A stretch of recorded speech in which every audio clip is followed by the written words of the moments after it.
Welcome to my channel. আশা করি সবাই ভালো আছেন। আজকে আপনাদেরকে দেখাবো কিভাবে মুখের জবান বন্ধ করে ফেলতে পারবেন। তার একটা মুখ স্তম্ভন একটা নিষিদ্ধ মন্ত্র।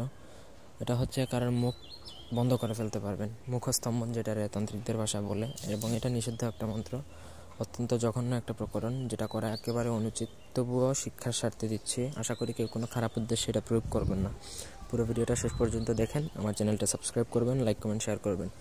আর আপনারা যদি আমাদের দিয়ে কোনো ব্যক্তিগত কাজ করাতে চান তাহলে স্ক্রিনে দেওয়া নাম্বার আছে, সেই নাম্বার ইমো অথবা হোয়াটসঅ্যাপে আপনারা যোগাযোগ করে যে কোনো কাজ করাতে পারেন বা আমাদের থেকে পিডিএফ বই সংগ্রহ করতে পারবেন।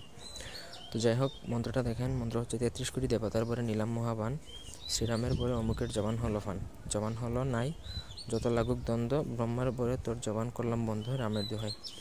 যেখানে নাম অমুক উচ্চারণ মানে লেখা আছে, সেখানে আপনাকে শত্রুর নাম বা আপনি যার উপর প্রয়োগ করবেন তার নামটা বলতে হবে।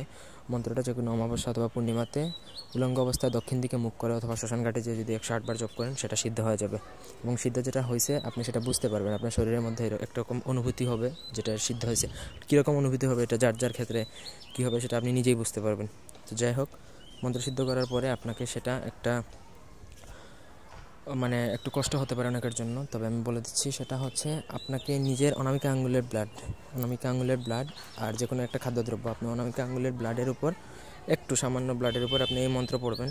7 বার পড়বেন, 7 বার পরে 3টা ফু দিবেন, একসাথে 7 বার পরে 3টা ওই ব্লাডের উপর ফু দিয়ে তারপর কোনো খাদ্যদ্রব্যের উপর ওই মন্ত্র ওই যে আপনার অভিমন্ত্রিত ব্লাড বা রক্ত যেটা সেটা আপনি মাখাবেন। তারপর সেই খাদ্যদ্রব্য আপনি যেই ব্যক্তির উপর এই মন্ত্রটা পড়েছেন সেই ব্যক্তিকে যদি খাইয়ে দিতে পারেন, অন্য কেউ খেলে হবে না, স্পেসিফিকভাবে একান্তভাবে ওই ব্যক্তি খেতে হবে। ওই ব্যক্তি যদি কোনোভাবে যদি ওই খাবারটা খেয়ে ফেলে তাহলে কিন্তু তার মুখের জবান বন্ধ হয়ে যাবে। যতক্ষণ না পর্যন্ত ভালো তান্ত্রিক গুণিন দ্বারা ওই স্তম্ভনটা না কাটানো হয় ততক্ষণ পর্যন্ত তার মুখ সম্পূর্ণ আটকে থাকবে, কোনো কথা বলতে পারবে না, এবং একটা পর্যায়ে তার মুখ থেকে ব্লিডিং হতে পারে বা কোনো খারাপ অঘটন ঘটতে পারে। সুতরাং সাবধান।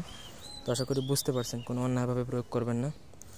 তো আমার অনুমতি বা পারমিশন নিয়ে কাজ করবেন, তাছাড়া আমি এটা কাউকে অনুমতি দিব না। ধন্যবাদ সবাইকে সাথে থাকার জন্য। আল্লাহ হাফেজ।